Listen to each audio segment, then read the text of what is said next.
2 días después, don Leandro convocó otra reunión urgente con Pablo, esta vez en un parque, caminando, donde nadie podía escucharlos. «Te vi», dijo don Leandro sin preámbulos. «¿Dónde?», preguntó Pablo, aunque sabía exactamente de qué hablaba.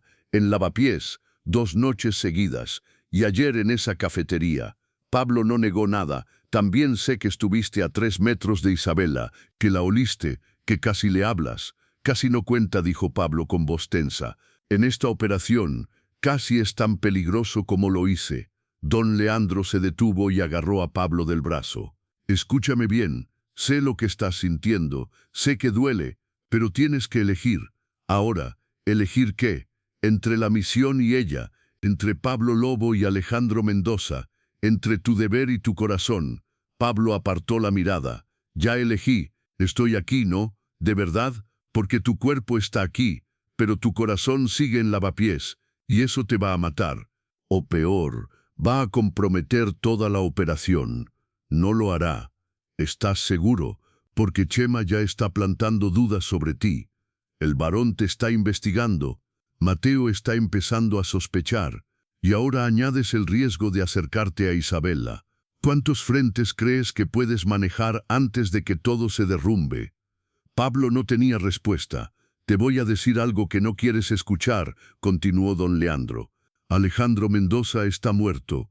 Murió en esa M30 hace 40 días. El doctor Vargas hizo un trabajo perfecto asegurándose de eso. El único problema es que tú no lo has aceptado. Todavía te aferras a él. Todavía te aferras a Isabela. Y eso te está destruyendo».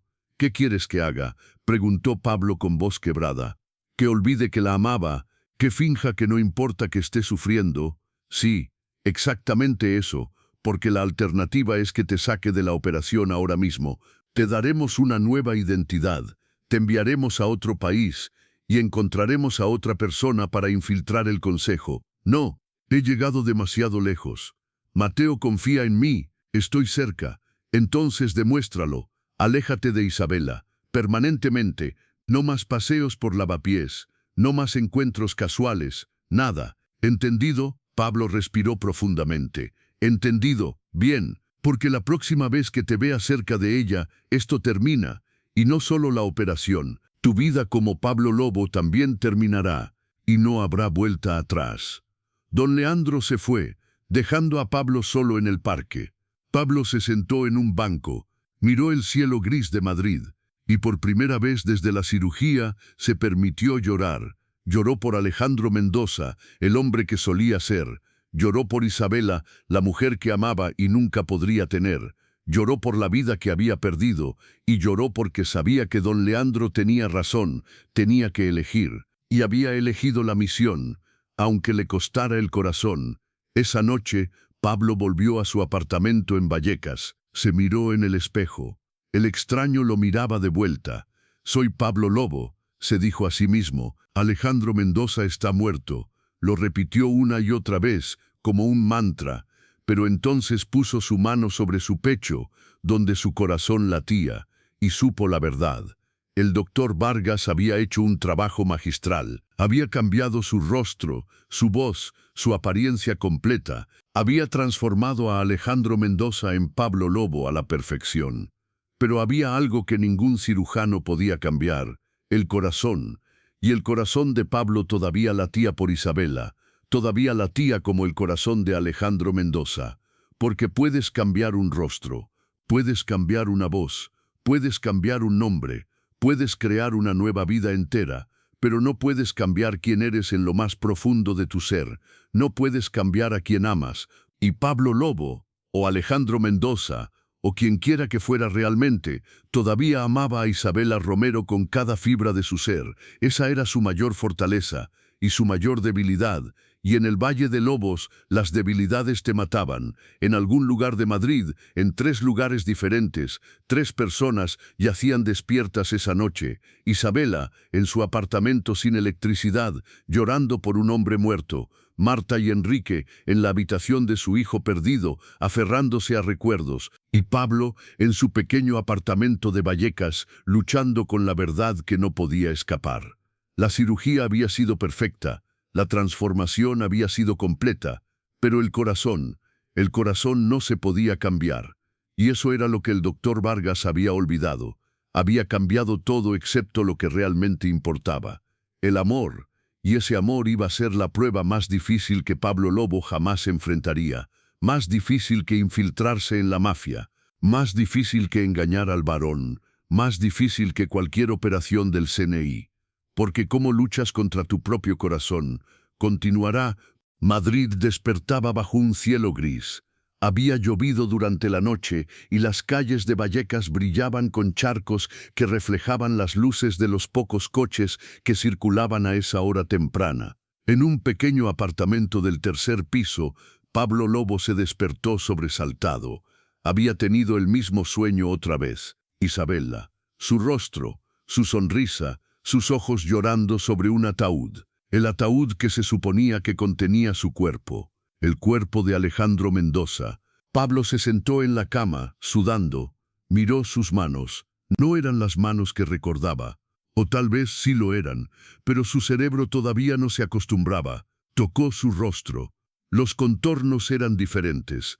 La nariz, la mandíbula, los pómulos, todo reconstruido por el doctor Vargas. Habían pasado 40 días desde la cirugía, 40 días desde que Alejandro Mendoza murió en ese accidente de tráfico en la M30, 40 días desde que nació Pablo Lobo. El doctor Vargas le había dicho que la recuperación completa tomaría 6 semanas. Ya casi estaban ahí. Los moretones habían desaparecido. La hinchazón se había ido, las cicatrices eran invisibles, escondidas en el cuero cabelludo y detrás de las orejas. El resultado era perfecto, magistral. Pablo Lobo no se parecía en nada a Alejandro Mendoza. Ni siquiera su propia madre lo reconocería. Y ese pensamiento le dolió más de lo que esperaba. Se levantó y fue al baño. Se miró en el espejo. Un extraño lo miraba de vuelta. Un hombre de 28 años. Atractivo pero de una manera diferente. Más duro, más peligroso.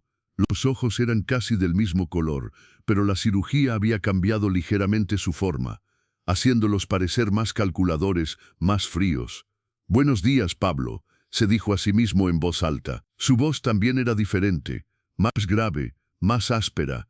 Las cuerdas vocales habían sido ajustadas quirúrgicamente. Incluso su forma de hablar había sido modificada a través de sesiones intensivas con un coach vocal. Ahora tenía un ligero acento andaluz, como si realmente hubiera crecido en Sevilla. Todo era perfecto, excepto una cosa: su corazón. Porque cuando cerraba los ojos no veía a Pablo Lobo, veía a Isabela. La veía llorando, la veía sufriendo, y quería correr hacia ella, abrazarla, decirle que todo era una mentira, que estaba vivo, pero no podía, porque Alejandro Mendoza estaba muerto, y Pablo Lobo no conocía a Isabela Romero. Habían pasado 3 días desde que Pablo conoció a Mateo Torres en el bar de Don Antonio. 3 días desde que comenzó su infiltración en el Valle de Lobos. Y esa mañana, don Leandro Ibarra lo había convocado a una reunión urgente. Se encontraron en un coche estacionado en un lugar discreto cerca del río Manzanares, bajo un puente donde el ruido del tráfico encubría sus conversaciones. Don Leandro miró a Pablo con ojos penetrantes. «Necesito asegurarme de algo antes de que avances más». «¿De qué?», preguntó Pablo. «De que realmente eres Pablo Lobo, y de que Alejandro Mendoza está verdaderamente muerto». Pablo mantuvo su expresión neutral, aunque por dentro sintió una punzada de incomodidad. Don Leandro sacó una carpeta. «Voy a hacerte preguntas, respuestas rápidas, instintivas, sin pensar». «Entendido, entendido. ¿Cuál es tu nombre completo?» «Pablo Andrés Lobo Herrera». «Fecha de nacimiento?» 15 de marzo de 1989. Lugar de nacimiento: Sevilla. Hospital Universitario Virgen del Rocío. Nombre de tu padre: Ricardo Lobo Martínez, mecánico. Murió cuando yo tenía 12 años en un accidente de tráfico. Nombre de tu madre: Carmen Herrera Ruiz, ama de casa. Murió hace 3 años de cáncer. Las respuestas fluían automáticamente. Pablo había pasado 2 meses antes de la cirugía, memorizando cada detalle de su nueva vida. 2 meses creando recuerdos falsos, construyendo una historia que nunca había sucedido pero que tenía que parecer absolutamente real. Hermanos, no. Hijo único, primer amor, Rocío Jiménez, compañera de clase en el instituto. Terminamos cuando me mudé a Madrid hace 5 años. ¿Por qué te mudaste a Madrid? Buscaba oportunidades. Sevilla era demasiado pequeña para mí. ¿Qué hiciste cuando llegaste a Madrid? Trabajos temporales. Construcción, seguridad en discotecas, repartidor, lo que fuera para sobrevivir. ¿Cómo conociste a don Antonio? Era amigo de mi padre. Cuando llegué a Madrid sin dinero, lo busqué. Me dio trabajo en el bar, un lugar donde quedarme. Don Leandro continuó durante 20 minutos más. Nombres, fechas, lugares, eventos. Pablo respondió todo perfectamente. Era como si Pablo Lobo hubiera existido siempre. Finalmente, don Leandro cerró su carpeta. Impresionante, casi perfecto. ¿Casi?, preguntó Pablo. Don Leandro lo miró directamente a los ojos. Última pregunta, y esta es la más importante. Pablo esperó. ¿A quién amas? La pregunta golpeó a Pablo como un puñetazo en el estómago. Su cerebro gritó la respuesta automática de Pablo Lobo. A nadie. El amor es una debilidad. Pero su corazón gritó otra respuesta. Isabela, Isabela Romero. La amo más que a mi vida. Hubo una pausa, solo un segundo, tal vez medio segundo, pero don Leandro lo notó. A nadie, dijo finalmente Pablo. No puedo permitirme ese lujo en mi línea de trabajo. Don Leandro arqueó una ceja. ¿Estás seguro? Porque hubo una pausa antes de responder. Estoy seguro. Don Leandro sacó su teléfono y deslizó unas fotos hacia Pablo. Entonces no tendrás problema con esto. Pablo miró la pantalla. Su corazón se detuvo. Isabela. Eran fotos recientes. Isabela saliendo de un café en la Plaza Mayor con uniforme de camarera. Isabela caminando sola por las calles de Lavapiés.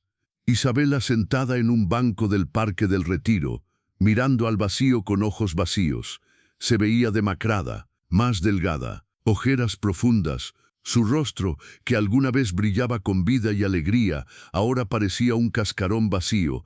Pablo sintió que no podía respirar. 40 días, dijo don Leandro con voz fría. Han pasado 40 días desde que Alejandro Mendoza murió, y ella todavía llora todos los días. No come bien, apenas duerme, está destruida. Pablo apretó los puños debajo de la mesa del coche. Su mandíbula se tensó. Y tú, continuó don Leandro, vas a verla sufrir, porque Madrid no es una ciudad grande. En algún momento tus caminos se cruzarán, y cuando eso suceda, no podrás hacer nada, no podrás acercarte a ella, no podrás consolarla, no podrás decirle la verdad. Lo sé, dijo Pablo con voz tensa, de verdad lo sabes, porque tu lenguaje corporal me dice otra cosa. Tus puños están apretados, tu mandíbula está tensa, tu respiración se aceleró cuando viste las fotos. Don Leandro se acercó más. El doctor Vargas hizo un trabajo magistral con tu rostro. Cambió cada centímetro de tu apariencia, pero hay algo que ningún cirujano puede cambiar, Pablo, tu corazón. Y si tu corazón todavía late por Isabela Romero, entonces Alejandro Mendoza no está realmente muerto, solo está escondido detrás de una máscara. Pablo cerró los ojos, respiró profundamente. Cuando los abrió, su voz era controlada. Puedo manejar esto. ¿Puedes? Porque si fallas, si te acercas a ella, si comprometes esta operación por sentimientos, yo mismo te pondré una bala en la cabeza. ¿Entendido? Entendido. Don Leandro guardó su teléfono. Bien, porque esta operación es más importante que tus sentimientos. Es más importante que Isabela, es más importante que tú. ¿Está claro? Cristalino. Perfecto. Don Leandro arrancó el coche. Te llevo de vuelta a Vallecas. Y Pablo, no vuelvas a dudar cuando te pregunte a quién amas. La próxima vez que haya una pausa, te saco de la operación. Durante todo el camino de regreso, Pablo no dijo una palabra, pero en su mente repetía como un mantra. Puedo hacer esto, puedo hacer esto, puedo hacer esto. Pero su corazón susurraba algo diferente. No, no puedes, porque todavía la amas, y siempre la amarás. En el barrio de Lavapiés, en un pequeño apartamento del segundo piso de un edificio antiguo con paredes desconchadas y escaleras que crujían. Isabela Romero se preparaba para otro día de trabajo. Se miró en el espejo del baño. Apenas se reconocía. Había perdido 6 kilos en 40 días. Su rostro estaba pálido, demacrado. Las ojeras eran tan profundas que el maquillaje apenas las cubría. «Vamos, Isa», se dijo a sí misma. «Tienes que ser fuerte». Pero no se sentía fuerte, se sentía rota, destrozada, como si le hubieran arrancado el corazón del pecho y lo hubieran pisoteado. 40 días desde que recibió esa llamada del hospital. 40 días desde que vio el cuerpo de Alejandro en la morgue, cubierto con una sábana blanca. 40 días desde que su mundo se derrumbó. Su compañera de apartamento, Lucía, tocó suavemente la puerta del baño. «Isa, ¿estás lista? Llegamos tarde». «Ya voy». Isabela salió del baño. Lucía la miró con preocupación. «¿Comiste algo?» «No tengo hambre». «Isa, tienes que comer. Estás desapareciendo». «Estoy bien». «No, no lo estás». Lucía tomó las manos de Isabela. «Sé que duele, sé que es horrible, pero Alejandro no querría verte así, querría que vivieras». Al escuchar su nombre, Isabela se derrumbó. Las lágrimas que había estado conteniendo fluyeron. «No puedo, Lu. No puedo seguir sin él. Era todo para mí, todo». Lucía la abrazó mientras Isabela lloraba en su hombro. «Lo sé, cariño, lo sé». Después de unos minutos, Isabela se recompuso. Se limpió las lágrimas. «Perdona, tenemos que irnos». Salieron del apartamento y bajaron las escaleras. En la calle, el lavapiés estaba despertando. Los comerciantes abrían sus tiendas. Los vendedores ambulantes instalaban sus puestos. El olor a especias del restaurante marroquí de la esquina llenaba el aire. Isabela y Lucía caminaron hacia la estación de metro. El café donde trabajaban estaba en la Plaza Mayor, a 20 minutos en metro. Mientras caminaban, Isabela notó algo extraño. Había hombres observando su edificio. 3 hombres grandes, con aspecto de matones. Uno de ellos, gordo con cicatrices en la cara, fumaba un cigarrillo y la miraba de una manera que la hizo sentir incómoda. «No les hagas caso», susurró Lucía. «Son los matones de los especuladores. Están presionando a todos para que se vayan». «Especuladores, ¿no viste el aviso? El edificio fue vendido. Quieren demolerlo y construir apartamentos de lujo. Nos están echando». Isabela sintió que el suelo se movía bajo sus pies. «¿Qué? ¿Cuándo?» «El aviso salió hace 2 días. Tenemos 30 días para desalojar. Primero Alejandro, ahora esto». ¿Cuánto más podía soportar? En el barrio de Chamberí, en un apartamento cálido que alguna vez estuvo lleno de vida y risas, Marta y Enrique Mendoza existían en un estado de duelo perpetuo. Marta había dejado su trabajo como profesora de primaria. No podía fingir que todo estaba bien frente a los niños cuando su propio hijo estaba muerto. Pasaba sus días en la habitación de Alejandro, tocando sus cosas, oliendo su ropa, leyendo sus libros. La habitación permanecía exactamente como Alejandro la había dejado esa última mañana. La cama sin hacer porque había salido con prisa. Los libros de texto en el escritorio. Una taza de café a medio beber que ahora tenía mojo. Marta no podía tocar nada. Era un santuario, un museo de su hijo perdido. Enrique había envejecido 10 años en 40 días. Su cabello, que era castaño con algunas canas, ahora era completamente blanco. Las arrugas en su rostro se habían profundizado, sus ojos habían perdido su brillo. Seguía yendo a trabajar en la oficina de contabilidad porque necesitaban el dinero, pero era un autómata. Llegaba, se sentaba en su escritorio, hacía su trabajo mecánicamente y se iba. Sus colegas intentaban hablar con él, ofrecerle condolencias, pero él solo asentía y volvía a su trabajo. Por las noches, él y Marta se sentaban en la sala en silencio. A veces Marta lloraba. Enrique solo miraba la pared. El dolor era demasiado grande para lágrimas. Esa noche en particular, estaban sentados así cuando el timbre sonó. Marta no se movió. Enrique suspiró y fue a abrir. Era la madre de Enrique, la abuela de Alejandro, una mujer de 75 años, pequeña pero fuerte. «Enrique», dijo, entrando sin esperar invitación. necesitamos hablar. Mamá, no es un buen momento, nunca es un buen momento, por eso vine sin avisar. Entró a la sala y vio a Marta sentada como una estatua. Hola, Marta. Marta apenas levantó la vista.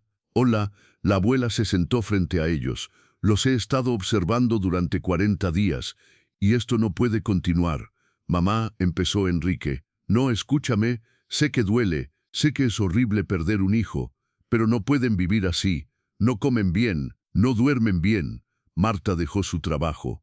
Ustedes están muriendo junto con Alejandro. Nuestro hijo está muerto, dijo Marta con voz quebrada. ¿Cómo se supone que vivamos? Honrando su memoria, respondió la abuela con firmeza. Viviendo. Alejandro no querría verlos así. Él querría que siguieran adelante, que fueran felices, que no hables como si lo conocieras, explotó Marta. Era mi hijo, mi bebé, y está muerto, muerto. Se derrumbó en sollozos. Enrique se sentó a su lado y la abrazó, aunque él también tenía lágrimas en los ojos. La abuela los observó con tristeza. Necesitan ayuda profesional, un terapeuta, un grupo de apoyo, algo. Solo necesitamos que nos dejen solos, dijo Enrique con voz tensa. Dejarlos solos es lo peor que puedo hacer. La abuela se levantó. Voy a venir todos los días, les traeré comida, los sacaré de esta casa. Los obligaré a vivir, aunque no quieran, porque eso es lo que hace la familia. Se fue, dejando a Marta y Enrique en su dolor.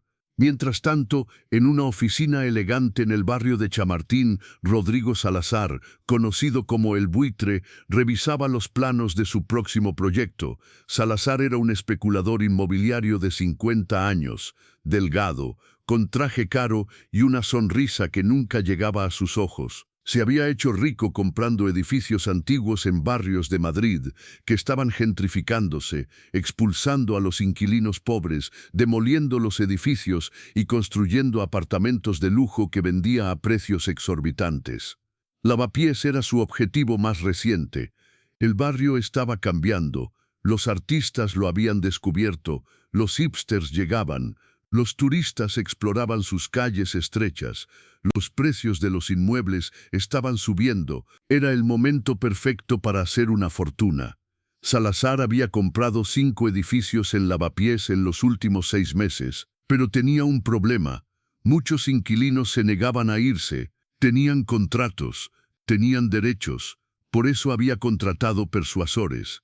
Su hombre principal era Tony el Gordo, un matón de 130 kilos con múltiples antecedentes penales. Tony trabajaba con 2 compañeros, Rafa, un tipo flaco pero cruel, y Chelo, un hombre silencioso pero aterrador. Su trabajo era simple, hacer la vida imposible a los inquilinos hasta que se fueran.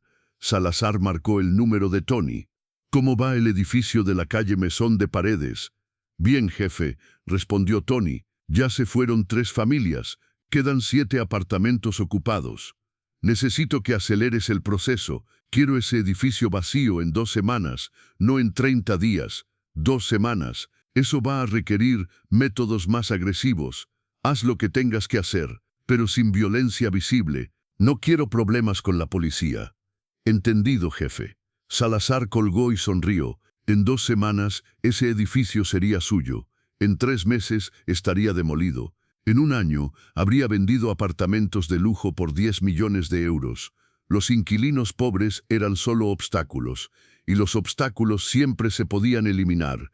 En el submundo criminal de Madrid, 2 hombres esperaban ansiosamente la decisión del Consejo de Lobos sobre quién recibiría el permiso para abrir el casino más grande del sur de Madrid. Por un lado estaba Mateo Torres, el gitano, a quien Pablo ya conocía y servía. Por otro lado estaba Chema, el levantino, un mafioso de Valencia que se había establecido en Madrid 5 años atrás. Chema era el polo opuesto de Mateo, traicionero, despiadado, sin ningún código de honor. La competencia entre ellos había sido feroz durante las últimas semanas. Cada uno trataba de impresionar al Consejo con operaciones exitosas, demostraciones de fuerza y promesas de grandes ganancias. La tensión había escalado tanto que hubo incidentes violentos. Una noche, 2 de los hombres de Mateo fueron emboscados y golpeados brutalmente. Todos sabían que había sido obra de Chema, aunque no había pruebas. En represalia, uno de los almacenes de drogas de Chema fue misteriosamente quemado. Chema juró venganza contra Mateo. El consejo observaba todo esto con interés. Era parte de la prueba. Querían ver quién manejaba mejor la presión, quién era más inteligente, quién sería más rentable a largo plazo. En el bar de Mateo en Yusera, esa noche había una reunión. Pablo, Juanjo y otros hombres de confianza estaban presentes. El consejo dará su decisión mañana, dijo Mateo, fumando un puro. Necesitamos estar preparados para cualquier resultado. ¿Crees que nos darán el casino, jefe?, preguntó Juanjo. Deberían. Hemos hecho todo bien. Operaciones limpias, ganancias consistentes, lealtad inquebrantable. Mateo miró a Pablo. Y tenemos a Pablo, que ha demostrado ser un activo valioso. Pablo asintió modestamente. Hago lo que puedo, jefe. Pero si Chema gana, continuó Mateo, su tono oscureciéndose, habrá problemas. Él no es el tipo de persona que gana con gracia. Se volverá más agresivo, más arrogante, y eventualmente tendremos que responder. ¿Guerra?, preguntó uno de los hombres. Esperemos que no llegue a eso, respondió Mateo, pero estén preparados. Al día siguiente, en la mansión de Salamanca, el Consejo de Lobos se reunió para tomar la decisión final. Don Miguel Santander presidía la mesa. A su alrededor estaban todos los miembros: el Navaja, Don Sebastián, el Gallego, Samuel Levey, Don Ricardo, Paco el Jugador y el Carnicero. Caballeros, comenzó Santander, hemos observado la competencia entre Torres y Chema durante semanas. Ambos tienen méritos, ambos tienen defectos. Ahora debemos decidir.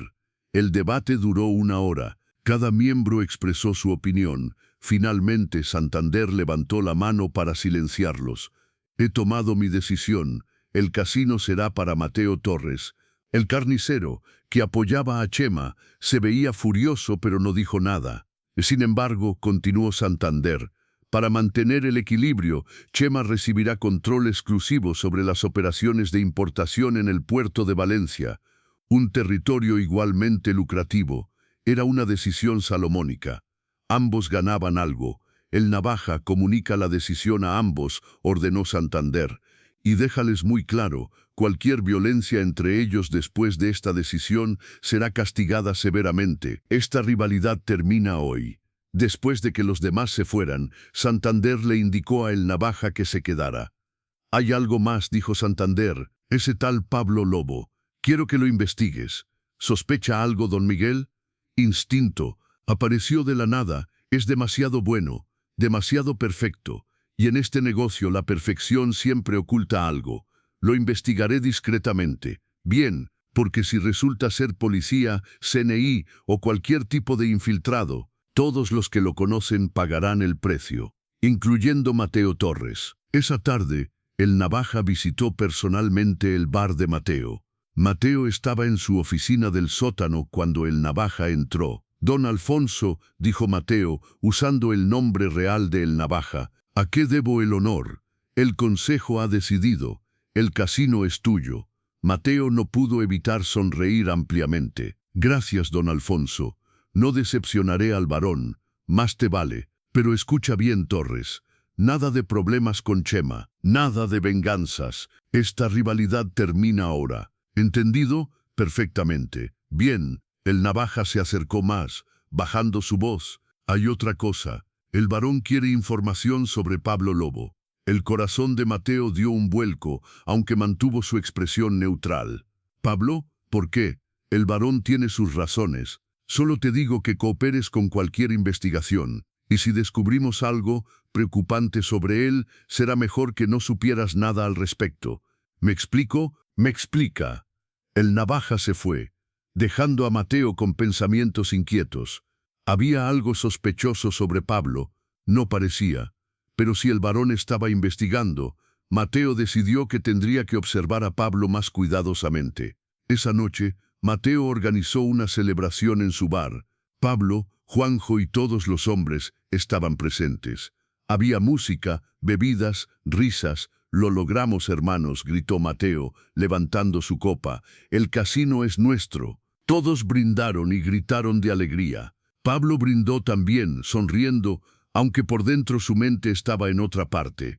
No podía dejar de pensar en las fotos que don Leandro le había mostrado. Isabela, sufriendo, sola, destruida, y él no podía hacer nada. Mateo apareció a su lado, poniendo un brazo sobre sus hombros. ¿Por qué tan serio, hermano? Celebra. Pablo forzó una sonrisa más amplia. Solo pensando en los próximos pasos, jefe. El casino va a requerir mucho trabajo. Siempre pensando en el negocio, se rió Mateo. Por eso me gustas, pero esta noche solo disfruta. La celebración continúa hasta tarde, pero alrededor de las 11, un mensajero llegó al bar. Era joven, nervioso, claramente asustado. Tengo un mensaje para Mateo Torres, dijo. Mateo se acercó. Soy yo. El chico le entregó un sobre, de parte de Chema el Levantino. El bar se silenció inmediatamente. Todos miraron mientras Mateo abría el sobre. Dentro había una nota escrita a mano. Felicidades por tu casino, gitano. Disfrútalo mientras puedas. Porque en este negocio la suerte cambia muy rápido, y cuando cambie estaré esperando. Era una amenaza apenas disimulada. Mateo arrugó el papel. Dile a tu jefe que no me asustan sus amenazas, dijo Mateo al mensajero. Él sabía que dirías eso, respondió el chico. También me dijo que te diera este otro mensaje verbalmente. ¿Cuál? Que investigues bien a Pablo Lobo, que te preguntes de dónde vino realmente, y que te preguntes por qué alguien tan talentoso apareció justo cuando lo necesitabas. Pablo sintió que su sangre se congelaba. Mateo se giró lentamente para mirarlo. ¿De qué está hablando?, preguntó Mateo. No tengo idea, respondió Pablo, manteniendo su voz firme aunque su corazón latía aceleradamente. Es solo Chema tratando de causar problemas entre nosotros. Juanjo, que estaba cerca, también miraba a Pablo con ojos sospechosos. Probablemente, dijo Mateo después de un momento. Vete, chico, y dile a Chema que sus juegos mentales no funcionan conmigo. El mensajero se fue rápidamente. La celebración continuó, pero el ambiente había cambiado. Pablo podía sentir las miradas. Las dudas habían sido plantadas. Y en el mundo de la mafia, las dudas eran tan peligrosas como las balas. Más tarde esa noche, después de que la celebración terminara, Pablo caminó solo por las calles de Madrid. Le había dicho a Mateo que necesitaba aire fresco. Lo que no dijo fue a dónde planeaba ir. Sus pies lo llevaron a Lavapiés. No debería, don Leandro había sido muy claro, pero no podía evitarlo. Era como si una fuerza invisible lo arrastrara hacia allí. Caminó por las calles estrechas, pasando por los restaurantes que todavía estaban abiertos, los bares donde se escuchaba música, los grupos de jóvenes fumando en las esquinas. Y entonces vio el edificio donde vivía Isabela. Se quedó en una esquina oscura, observando. Vio luz en una ventana del segundo piso. Era su apartamento. Probablemente estaba despierta o solo había dejado la luz encendida. Estaba llorando, pensando en Alejandro. El dolor en su pecho era físico. Era como si le estuvieran clavando un cuchillo. Su teléfono vibró. Era un mensaje de don Leandro. Sé dónde estás. Tienes 5 minutos para irte de allí, o esto termina. Ahora, Pablo miró el mensaje. Luego miró la ventana de Isabela una última vez. Lo siento, Isa, susurró al viento. Lo siento tanto. Se dio vuelta y caminó en dirección opuesta. Cada paso era pesado, como si arrastrara cadenas, pero mientras caminaba hizo una promesa silenciosa. Te protegeré. Aunque sea desde las sombras, aunque nunca sepas que soy yo, te mantendré a salvo. Al día siguiente por la mañana, Pablo estaba comprando café en un pequeño establecimiento cerca del bar de don Antonio cuando la vio. Isabela estaba entrando a la cafetería, vestida con su uniforme de camarera. Se veía cansada, tan cansada. Sus ojos tenían esas ojeras profundas que había visto en las fotos. El tiempo se detuvo. Pablo se quedó paralizado, con la taza de café en la mano. Isabela no lo miró. Fue directamente al mostrador a pedir su café para llevar. Estaba a menos de 3 metros de distancia. Pablo podía oler su perfume, el mismo perfume que siempre usaba. Ese detalle lo golpeó como un tsunami de recuerdos. Aléjate, gritó su cerebro, vete ahora antes de que te vea, pero sus pies no se movían. Isabela recibió su café y se dio vuelta para irse. Sus ojos pasaron por Pablo durante una fracción de segundo. Nada, no hubo reconocimiento. ¿Cómo podría haberlo? Su rostro era completamente diferente, pero Pablo juró que por un momento, solo un momento, ella pareció dudar, como si algo en un nivel subconsciente reconociera algo. Luego siguió caminando y salió de la cafetería. Pablo exhaló el aire que no sabía que había estado conteniendo. Sus manos temblaban. «Señor, ¿su café?» El barista lo miraba confundido. «Ah, sí, gracias». Pablo pagó y salió rápidamente. Una vez afuera, se apoyó contra una pared. Su corazón latía como un tambor de guerra. 3 metros. Había estado a 3 metros de ella, y ella no lo había reconocido. El doctor Vargas había hecho un trabajo perfecto. Pero ¿por qué se sentía como si acabaran de romperle el corazón otra vez? Mientras tanto, en el edificio de Isabela, Tony el Gordo y sus matones habían decidido acelerar el proceso de desalojo. Cortaron el agua del edificio por reparaciones, rompieron las cerraduras del buzón comunitario, dejaron basura maloliente en la entrada. Y cuando los inquilinos se quejaban, Tony simplemente se encogía de hombros. «No es mi problema, si no les gusta, váyanse». Una anciana del tercer piso, doña Carmen, de 80 años, bajó las escaleras para confrontar a Tony. «Jovencito», gritó con voz temblorosa, «esto es ilegal, tenemos derechos». Tony se rió. «¿Derechos? Abuela, los derechos son para la gente que puede pagarlos. Ustedes no pueden. Así que se van. Llamo a la policía. Llámelos, les dirá lo mismo. El edificio fue vendido legalmente. Tienen 30 días. Aunque a este paso, miró el edificio con desprecio. En 2 semanas esto será inhabitable». Doña Carmen subió las escaleras llorando. Esa noche, Isabela y Lucía se sentaron en su apartamento con velas porque la electricidad también había sido accidentalmente cortada. «No podemos seguir así», dijo Lucía. «Esto es acoso». «Lo sé, pero ¿qué podemos hacer? No tenemos dinero para un abogado. No tenemos dónde ir. Podríamos irnos a mi pueblo, en Cuenca. Mi familia tiene espacio». Isabela negó con la cabeza. «Necesito quedarme en Madrid. Tengo trabajo aquí». Y su voz se quebró. «Este apartamento es el último lugar donde Alejandro estuvo. Si me voy es como si lo dejara atrás para siempre». Lucía tomó su mano. «Isa, sé que suena loco, pero no puedo. Todavía no». En un almacén en el barrio de Tetuán, Chema, el levantino, estaba reunido con sus hombres más cercanos. «Ese maldito gitano», gruñó Chema, «se cree mejor que yo». El consejo se equivocó. «¿Qué hacemos, jefe?», preguntó Víctor el Rata, su lugarteniente. «Mateo tiene un punto débil. Ese nuevo hombre suyo, Pablo Lobo. ¿Qué pasa con él? Apareció de la nada. Nadie lo conoce. No tiene historial. Es como un fantasma». «¿Y eso?». Chema sonrió maliciosamente. «Es sospechoso. ¿Crees que es policía?». «Sení, no lo sé, pero puedo hacer que parezca que lo es. Puedo plantar dudas, hacer que Mateo sospeche, y cuando se destruyan mutuamente, yo estaré ahí para recoger los pedazos». Víctor sonrió. «Inteligente.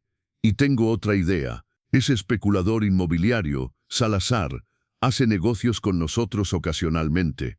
Tiene matones trabajando en lavapiés. Podríamos causar algún incidente, algo que requiere intervención. Y cuando Mateo o ese Boy Scout de Pablo intervengan, porque apuesto a que lo harán, los tendremos violando las órdenes del varón.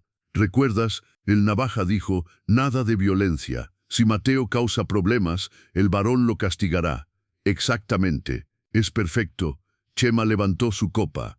«A la venganza, fría y dulce». 2 días después, don Leandro convocó otra reunión urgente con Pablo. Esta vez en un parque, caminando, donde nadie podía escucharlos. «Te vi», dijo don Leandro sin preámbulos. «¿Dónde?», preguntó Pablo, aunque sabía exactamente de qué hablaba. «En Lavapiés, 2 noches seguidas, y ayer en esa cafetería». Pablo no negó nada. «También sé que estuviste a 3 metros de Isabela, que la oliste, que casi le hablas». «Casi no cuenta», dijo Pablo con voz tensa. En esta operación, casi es tan peligroso como lo hice. Don Leandro se detuvo y agarró a Pablo del brazo. Escúchame bien, sé lo que estás sintiendo, sé que duele, pero tienes que elegir. Ahora, ¿elegir qué? Entre la misión y ella, entre Pablo Lobo y Alejandro Mendoza, entre tu deber y tu corazón. Pablo apartó la mirada. Ya elegí, estoy aquí, ¿no? ¿De verdad? Porque tu cuerpo está aquí, pero tu corazón sigue en Lavapiés, y eso te va a matar. O peor, va a comprometer toda la operación. No lo hará. ¿Estás seguro? Porque Chema ya está plantando dudas sobre ti. El varón te está investigando. Mateo está empezando a sospechar. Y ahora añades el riesgo de acercarte a Isabela. ¿Cuántos frentes crees que puedes manejar antes de que todo se derrumbe? Pablo no tenía respuesta. Te voy a decir algo que no quieres escuchar, continuó don Leandro. Alejandro Mendoza está muerto. Murió en esa M30 hace 40 días. El doctor Vargas hizo un trabajo perfecto asegurándose de eso. El único problema es que tú no lo has aceptado. Todavía te aferras a él. Todavía te aferras a Isabela. Y eso te está destruyendo. ¿Qué quieres que haga?, preguntó Pablo con voz quebrada. ¿Que olvide que la amaba? ¿Que finja que no importa que esté sufriendo? Sí, exactamente eso, porque la alternativa es que te saque de la operación ahora mismo. Te daremos una nueva identidad, te enviaremos a otro país y encontraremos a otra persona para infiltrar el consejo. No, he llegado demasiado lejos. Mateo confía en mí, estoy cerca. Entonces demuéstralo.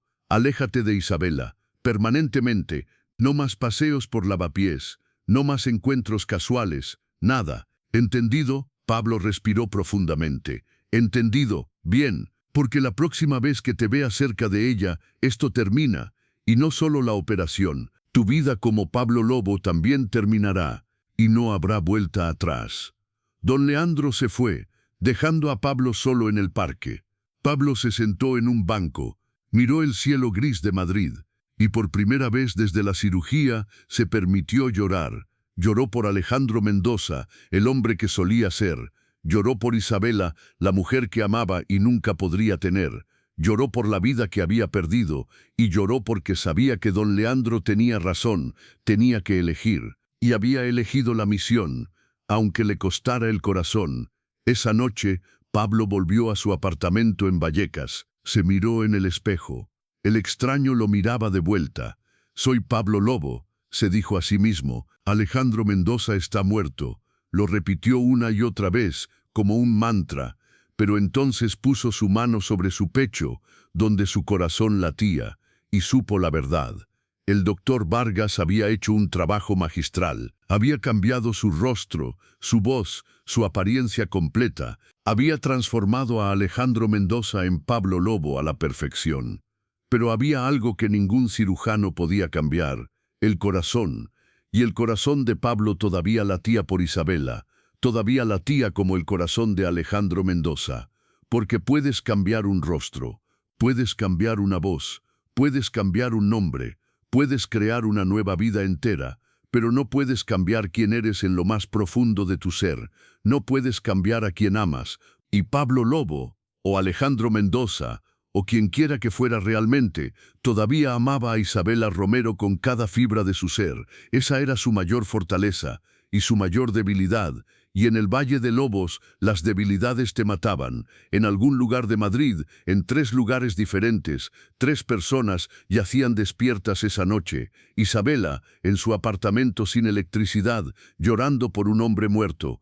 Marta y Enrique, en la habitación de su hijo perdido, aferrándose a recuerdos. Y Pablo, en su pequeño apartamento de Vallecas, luchando con la verdad que no podía escapar. La cirugía había sido perfecta. La transformación había sido completa, pero el corazón no se podía cambiar. Y eso era lo que el doctor Vargas había olvidado. Había cambiado todo excepto lo que realmente importaba.